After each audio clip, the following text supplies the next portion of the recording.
یہ سب بہت عجیب سا لگ رہا تھا۔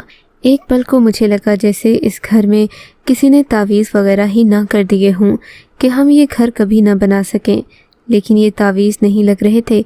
تعویذ ہوتے تو کوئی سامنے آمنے کیوں ہی رکھتا، اور پھر تعویذ دیواروں پر لکھے نہیں جاتے بلکہ دیواروں میں دبائے جاتے ہیں۔ بہرحال اب شام ہو گئی تھی، مجھے یہاں سے نکلنا بھی تھا۔ میں رہنے کے لیے چچا کے گھر ہی آیا تھا، مگر دراصل یہاں سے زمین کا ناپ وغیرہ لینا تھا۔ چچا کے گھر واپس آیا تو کھانا بن کر پک چکا تھا۔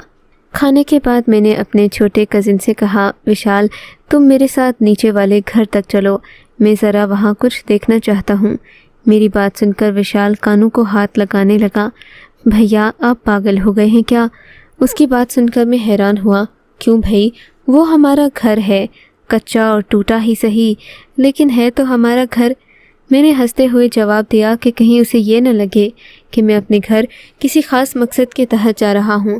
میں نے اسے یہی بتایا کہ میں بس اپنے گھر میں گھومنے پھرنے جا رہا ہوں۔ تب وشال نے مجھے جو بات بتائی وہ سن کر میرا دماغ گھوم گیا۔ بھیا آپ لوگوں کو یہاں سے گئے سالوں بیت چکے ہیں، اب تو اس گھر میں عجیب عجیب آوازیں رات کو آتی ہیں۔ ہم لوگ جب بھی اس گھر کے پاس سے گزرے ہیں ہمیں کسی کے قدموں کی آواز آتی ہے۔ اس گھر میں میرا تو مشورہ ہے کہ آپ مت ہی جائیں، وہاں جانا آپ کی جان کو خطرے میں ڈال سکتا ہے۔ بھیا میں سچ کہہ رہا ہوں، جھوٹ نہیں کہہ رہا۔ وہ یہ بات کرتے ڈر بھی رہا تھا۔ وشال یہ تم کیسی باتیں کر رہے ہو؟ پڑھے لکھے لڑکے ہو کر تمہیں اتنی بھی عقل نہیں ہے کہ یہ سب باتیں وہم اور جھوٹ ہوتی ہیں؟ میں نے پیار سے اس کا کاندھا تھپ تھپایا تو وہ ضد کرنے لگا۔ میں نہیں جاؤں گا دانی بھائی، آپ خود چلے جائیں یا کسی اور کو لے جائیں، وہاں جانا میرے بس کی بات نہیں ہے۔ میں نے تو کئی بار وہاں پر کالے رنگ کے کپڑوں میں ملبوس ایک آدمی کو دیکھا ہے، آپ کو وہاں جا کر بہت عجیب لگے گا، آپ رک جائیں۔ میں چھوٹے بچے کی بات کیسے مان سکتا تھا؟ میں گھر واپس آ گیا، سوچا کہ اب کہیں یہ دوسروں کو بتا ہی نہ دے، چیخ چیخ کر ڈھنڈورا نہ پیٹے۔ ناپ لینا تھا کسی اور دن لے لوں گا، ویسے بھی ابھی 4-5 دن یہی تھا۔ خیر اگلے دن میں نے چپکے سے ناپ لیا اور اپنے گھر واپس چلا آیا۔ گھر کیا تھا، میرا ہاسٹل تھا جسے میں اپنا گھر ہی سمجھتا تھا۔ وہاں میرے 2-3 دوست اور بھی رہائش پذیر تھے۔ بڑے بھائی کو میں نے اس مکان پر ہونے والے تقریباً سبھی خرچے کو اوسطاً بتا دیا۔ بھائی نے کہا میں تقریباً 3 ماہ کے اندر اس گھر پر کام شروع کر دوں گا۔ بھائی کی بات پر میں بہت خوش ہوا تھا۔ ہاسٹل کی زندگی سے تنگ آ گیا تھا۔ چچا کے گھر جاتا تو مہمان بن کر رہتا۔ انسان کا اپنا گھر نہ ہو تو عجیب سا لگتا ہے۔ ویسے بھی اب ہم بھیا کی شادی کرنا چاہتے تھے تاکہ ہمیں بھی ایک گھر کا احساس ہو، بھابھی گھر آئے تو ہمیں گھر کا کھانا نصیب ہو۔ خیر سے بھیا نے تیسرے مہینے پیسے بھیجنا شروع کر دیے۔ میں نے ایک ٹھیکیدار کو ڈھونڈا اور اسے گھر پر کام کرنے کے لیے کہا۔ ٹھیکیدار میرے چچا کا دوست تھا۔ حیران ہو کر مجھے دیکھنے لگا، بولا تمہارے پاس اچانک اتنے پیسے کہاں سے آ گئے؟ کیا تم نے چچا سے اجازت لی ہے؟ میں نے کہا ہمیں اجازت کی ضرورت ہی کیا ہے، وہ گھر ہمارا ہے، اس زمین پر ہمارا حق ہے۔ اب ہم یہ گھر بنا کر رہیں گے، ویسے بھی ہم 5 بھائی ہیں، ہم کہاں رہیں گے؟ آپ خود ہی بتائیں۔ مردوں کے لیے تو جائیداد اور زمین کا بھی مسئلہ ہوتا ہے، چھوٹوں کی تو خیر ہے، میرے بڑے بھائی کو ایسے میں رشتہ کون دے گا؟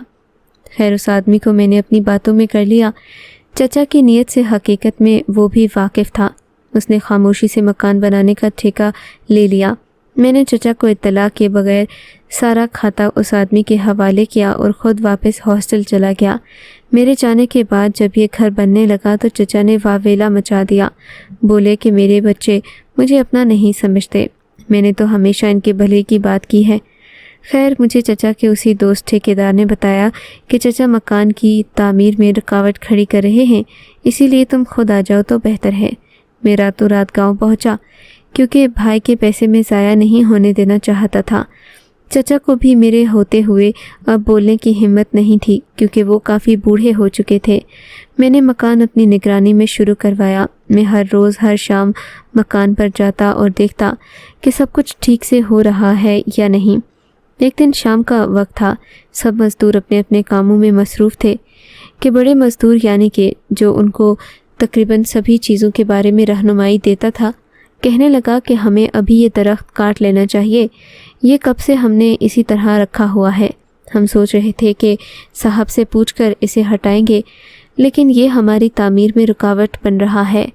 بڑا مزدور یعنی جو ان سب کے لیے کسی مستری کی حیثیت رکھتا تھا، ان چھوٹوں کو کہنے لگا، تلقین کرنے لگا کہ اس درخت کو کاٹ لینا چاہیے۔ میں نے غور سے دیکھا، ہمارے گھر کے اندر ہی ایک سفیدے کا درخت اگا ہوا تھا اور بڑا ہی مضبوط تھا۔ اس کے آس پاس چھوٹے چھوٹے 3-4 درخت اور بھی تھے۔ مجھے لگا شاید یہ درخت ان لوگوں نے جان بوجھ کر چھوڑا ہو، مگر وہاں بھی عجیب ہی قصہ سننے کو ملا۔ مزدور کہنے لگے کہ وہ جب بھی یہ درخت اکھاڑنے کی کوشش کرتے ہیں انہیں چیخوں کی آواز سنائی دیتی ہے، جبکہ بڑا مستری اس بات پر بضد تھا کہ جب تک اس سفیدے کے درخت کو کاٹا نہیں گیا تب تک اس گھر میں سکون نہیں ہوگا اور نہ ہی ہم یہ گھر تعمیر کر پائیں گے۔ اس کی بات مان کر چھوٹے مزدوروں نے آرا شروع کیا۔ آرے سے جب سے ہی درخت کو کاٹنے لگے تو پتہ چلا کہ واقعی درخت سے تو آوازیں آتی ہیں۔ خیر گواہی کے طور پر مجھے بھی سامنے بٹھا دیا گیا۔ اس بڑے مستری کے ہوتے ہوئے ایسا کبھی ہوا نہیں تھا، سو اسے بھی یقین نہیں تھا، مگر میرے سامنے جب اس درخت کو کاٹا جانے لگا تو درخت سے چیخوں کی بھیانک آوازیں آنے لگیں۔ یہ سن کر ہم سب لوگ ڈر گئے، مگر اس مستری کے سر پر نہ جانے کون سا جنون سوار تھا۔ بولا، کاٹ دو، ایسے معاملات میں انسان کو رکنا نہیں چاہیے۔ ہماری یہ زمین ہے، ہم اس پر گھر بنائیں گے، ہمیں کوئی روک نہیں سکتا۔ ٹھیکیدار کو میں نے بھی منع کرنے کی کوشش تو کی، مگر وہ عمر میں بڑا تھا۔ ویسے بھی مجھے ان باتوں پر خود تو یقین نہیں تھا، مگر یہ سب دیکھ کر مجھے بھی ایک عجیب سا احساس ہوا۔ خیر سب کچھ ختم ہو گیا، یعنی اس درخت کو کاٹ دیا گیا، مگر اگلا منظر ہم سب کو حیران کر دینے والا تھا، کیونکہ زمین پر خون کے چھینٹے بکھرے پڑے تھے۔ ایسا لگتا تھا جیسے کسی انسان یا جانور کو ذبح کیا گیا ہو، ہر طرف خون ہی خون تھا۔ ایسا لگتا تھا کہ یہ خون درختوں سے نکلا ہو۔ میرے تو ہوش اڑ کے دماغ گھومنے لگا۔ میں چپ چاپ وہاں سے چلا آیا۔ اس کے بعد خدا جانے کیا ہوا، میں مکان پر نہیں جاتا تھا۔ مزدوروں کو اکثر کام کرتے ہوئے چوٹیں آ جایا کرتی تھیں، جس کا ذکر ٹھیکیدار مجھ سے کرتا تھا۔ خیر ان سب باتوں کے باوجود میں نے ٹھیکیدار پر زور دیا کہ گھر ہر صورت میں مکمل ہونا چاہیے اور بڑے بھائی کو اس بارے میں کچھ نہ پتہ چلے، ایسا نہ ہو کہ وہ وہم میں پڑ جائیں۔ ہمارا پہلا گھر تھا، میں نہیں چاہتا تھا کہ یہ بدمزگی ہو۔ ابھی تو ہم نے گھر پر دوسری اور تیسری منزل بھی بنانا تھی، کیونکہ ہم 5 بھائی تھے۔ 5 بھائیوں کا ایک ہی گھر میں رہنا ممکن بھی نہیں تھا، پھر وہ بھی اس وقت جب بڑے بھائی کی شادی ہو جاتی۔ اس گھر کے صرف 3-4 ہی کمرے تھے، چوتھے کمرے میں ایک مشترکہ سا نظام تھا۔ خیر گھر تعمیر ہو گیا، بھائی کو اس بارے میں نہیں بتایا گیا۔ پلسٹر وغیرہ اور پینٹ کے بعد تو ایسا معلوم ہی نہیں ہوتا تھا کہ اس گھر میں کوئی مسئلہ بھی ہوگا۔ یوں ہم لوگ اس گھر میں آباد ہونے کا سوچنے لگے۔ ہر طرح کا مہنگا فرنیچر اس گھر میں لا کر رکھا گیا۔ میرے چچا اس گھر کو دیکھتے تو عجیب سی حسرت بھری نگاہوں سے دیکھتے، ایسا لگتا تھا جیسے وہ اس گھر میں خود رہنا چاہتے ہوں۔ میرا دل تو کسی اندیشے کا شکار تھا، لگتا تھا کہ مجھ سے کوئی بہت بڑی بھول ہو گئی۔ پھر وہی ہوا جس کا ڈر تھا۔ ہمارے اس گھر میں پہلی رات تھی جب میرے چھوٹے بھائی کی چیخ تیسرے کمرے سے سنائی دی۔ یہ وہی کمرہ تھا جہاں ہم نے سفیدے کا درخت کاٹا تھا۔ مجھے ڈر تو لگ رہا تھا، مگر کیا کرتے، ہمیں وہاں جا کر دیکھنا پڑا۔ چھوٹا بھائی بری طرح چیخ رہا تھا، اس کی گردن پر ہلکا ہلکا خون تھا۔ وہ بہت ڈرا ہوا، گھبرایا ہوا لگ رہا تھا۔ جب بھائی نے اس کی یہ حالت دیکھی تو وہ حیران ہو گئے۔ کمرے میں کچھ بھی نہیں تھا۔ چھوٹے بھائی نے بتایا کہ کسی نے اس کے گردن پر تیز دھار آلہ رکھا ہے۔ ہم سب لوگ حیران، پریشان اور غمزدہ تھے۔ مجبوراً بڑے بھائی کو مجھے ساری بات بتانا پڑی۔ بڑے بھائی میری بات سن کر اپنا سر پکڑ کر بیٹھ گئے۔ میرے بھائی اگر ایسی بات تھی تو تم بتا دیتے، اب ہم اس گھر کا کیا کریں گے؟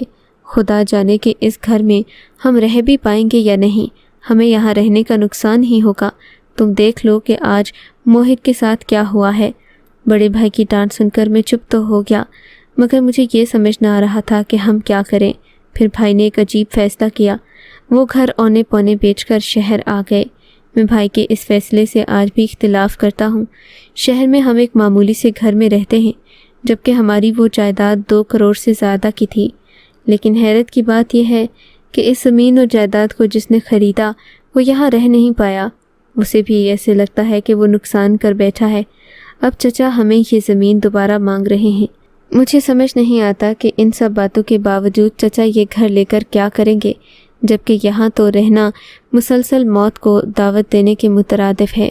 اب ہم چچا کو یہ بھی نہیں کہہ سکتے کہ ہاں جن بھوت ہیں، کیونکہ وہ خود جو باتیں سنتے ہیں انہیں وہم سمجھتے ہیں، مگر میں یہ کہتا ہوں کہ اس گھر میں کوئی نہ ہی جائے تو اچھا ہے، کہ جہاں کسی کا خون بہا ہو وہ گھر کبھی آباد نہیں ہو سکتے، پھر وہ خون چاہے کسی انسان کا ہو یا جن کا، اس سے کوئی فرق نہیں پڑتا۔